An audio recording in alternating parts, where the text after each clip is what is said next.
নিজের গায়ের চাদর বিছাই দিতে পারে এই নবীর দিদিদের মা পেতে আমার তো মনে হয় আমার নবী নিজের উপরে বসতে। অথচ আমরা আমাদের মায়েদের সঙ্গে বেগুনাচরণ করি, চেয়ারা দিই। এই যে আজকে রাজধানী ঢাকাতে ভাইরাল নিউজ, মায়ের এক ছেলে বড় সচিব, এক ছেলে বড় শিক্ষক, এক ছেলে হাসপাতালের প্রবাস জীবন কাটাচ্ছে। এত শিক্ষিত ঘরের মা নিজের ঘরের ভিতরে দিনের পর দিন পড়ে পড়ে আছে, শরীরে পোকা বের হয়ে গেছে, কিন্তু সন্তানরা খবর রাখে না।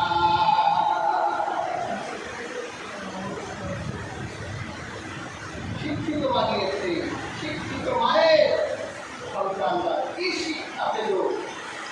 নিজের মা নিজের ঘরে বলে পচে গেছে, শরীর থেকে পোকা বের হয়ে গেছে সন্তানরা।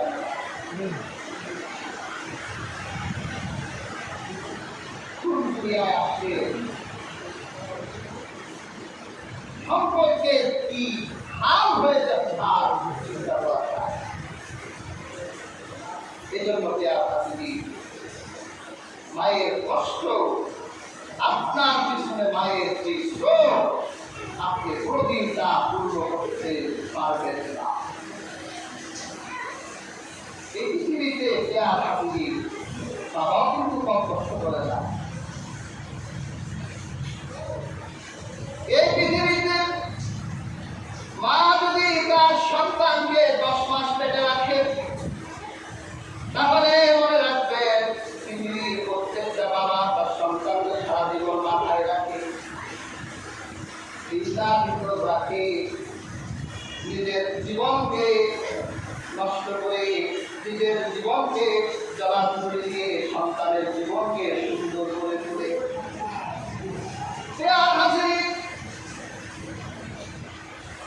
কত বাবারা সন্তান স্ত্রী রেখে প্রবাস জীবন কাটায়, তাদের কাছে কিছু নিজের জীবনের দুঃখের কথা জিজ্ঞেস করলে লেখের চোখে পানি ছেড়ে দিয়েছি। সোনা তুমি সংসার চাল রোপা খাবার করে ডুবে যেত, কিন্তু সন্তান অনাগত আগত সন্তানের ভবিষ্যতের চিন্তা করে স্ত্রী সন্তান দেখে দেশের বাইরে হাল ভাঙা পরিশ্রম করে, রক্ত পানি করে, মাথার ঘাম খায়, কষ্ট করে, হাত জোর করে। এটা বাবা দয়া ছাড়া কিছু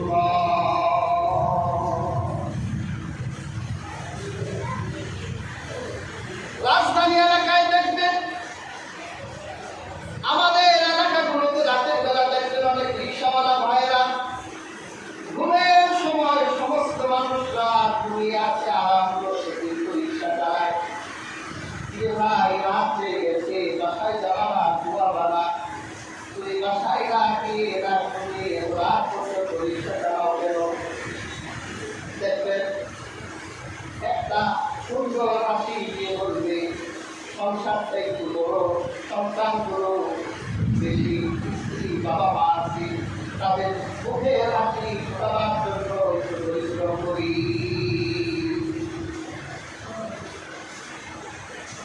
যে তোমার মুখের হাসি ফোটাবার জন্য এত কষ্ট করলো, আরে তার মুখে হাসি ফোটাতে পারো না। ওই বাবার হাতে 100 টাকার একটা নোট দিতে গেলে বউয়ের কাছে তোমার দরখাস্ত করতে হয় 100 টাকা দিব নাকি। আর তোমার মুখে হাসি ফোটাবার জন্য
পানি দেখে আমি আপনার দরবারে হাজির হয়ে গেছি। আল্লাহ নবী বলেন, যা বাড়ি চলে যা, যেইভাবে মায়ের চোখে বাবার চোখে পানি দিয়ে এসেছি, কান্না অবস্থায় রেখে এসেছি, যা বাড়ি পালিয়ে যা বাড়ি যা, সেই কান্নাওয়ালা বাবা মা উঠে হাসি ঢুকিয়ে দে। কচ্ছি হাতে দিতে হবে না, কচ্ছি হাতের সওয়াব হবে তোর বাবা মাকে ফোন করতে। বাবা মা মুখে হাসি বিকালে আল্লাহ পাক তার আমল জিহাদের সওয়াব দিয়ে দিবে। আপনি বাবা মাকে আপনি যদি বাবা মার জন্য খরচ করে বাবা মা তার পাশে থাকে, সেবা করে আল্লাহ পাক তার সেবার বদলে আপনার আমল নামায় জিহাদের সওয়াব দিয়ে দিবে।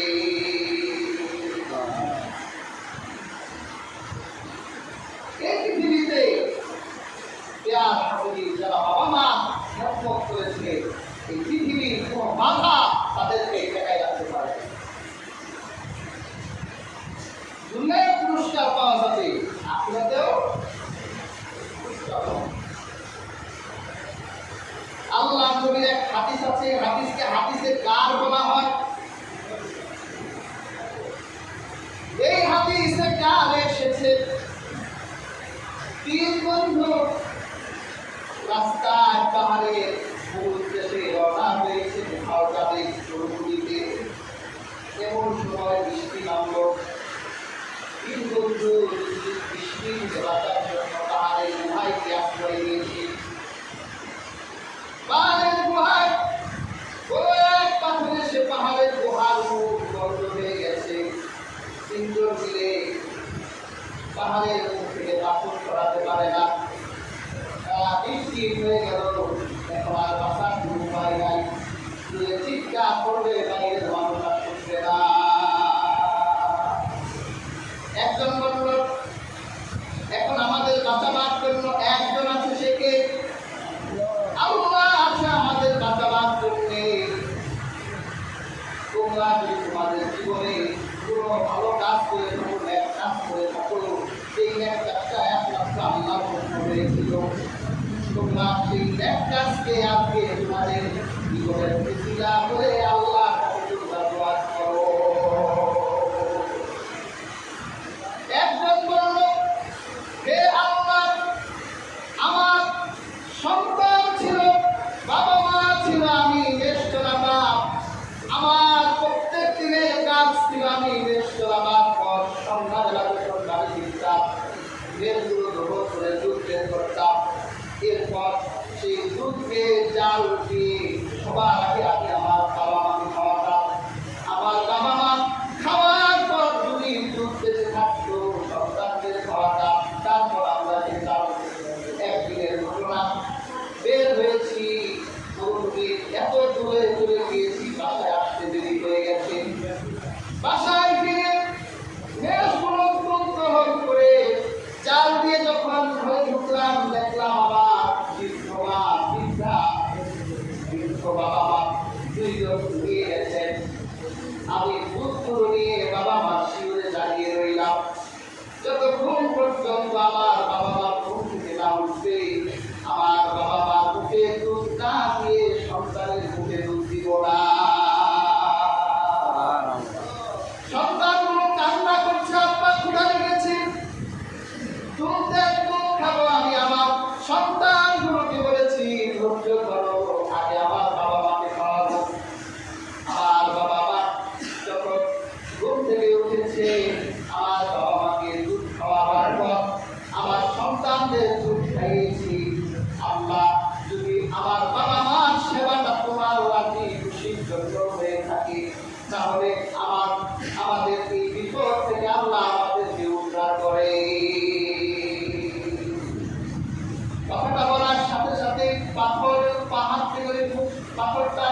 বাঁচতে সময় পাই না। হাজিরিন, মনে রাখবে, যারা বাবা মাকে কষ্ট দেয়, যাদের কাজকর্মে বাবা মা কষ্ট পায়, তাদের জন্য যতগুলো আযাব আছে, যতগুলো শাস্তি আছে, এর মধ্যে একটা শাস্তি হলো মরণের সময় তাদের কালিমা নসিব হবে না, তাদের মুখ বন্ধ হয়ে যাবে, কালিমা বের হবে না। অবান্তর কথা নয়, হাদিসে এসেছে। আমার নবী এক সাহাবী ছিলেন, হযরত আবু উমামা রাদিয়াল্লাহু তাআলা। মৃত্যু বিছানায় তিনি আল্লাহর হাবিবকে জানানো হলো, ইয়া রাসূলুল্লাহ, ইয়া হাবিবাল্লাহ, আপনার আলকামা, তাকে কালিমা তালকিন দেওয়া হচ্ছে, কিন্তু তার মুখ দিয়ে কালিমা বের হচ্ছে। সব কথা বের হয়, কালিমা বের হয় না। আল্লাহর হাবিব সাল্লাল্লাহু আলাইহি ওয়াসাল্লাম বুঝে গেলেন, আল্লাহ রাসূল বলল, আলকামা বাবা মা মধ্যে কে জীবিত আছে? ইয়া রাসূলুল্লাহ, আলকামার মা জীবিত আছে, বাবা মারা গেছে। আল্লাহর হাবিব বলে, যাও আলকামার মাকে গিয়ে বলো, আল্লাহর হাবিব দেখেছেন, যদি তার আসতে কষ্ট হয় তাহলে তাকে বলো অপেক্ষা করতে, রহমাতুল্লিল আলামিন দিয়ে আসতেছে।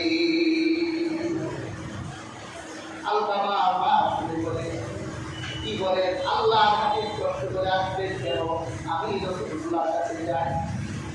ইয়া রাসূলুল্লাহ, ইয়া হাবিবাল্লাহ, আমাকে ডেকেছেন কেন? আল্লাহর হাবিব বলে, তোমার আলকামার মুখে কালিমা বের হয় না।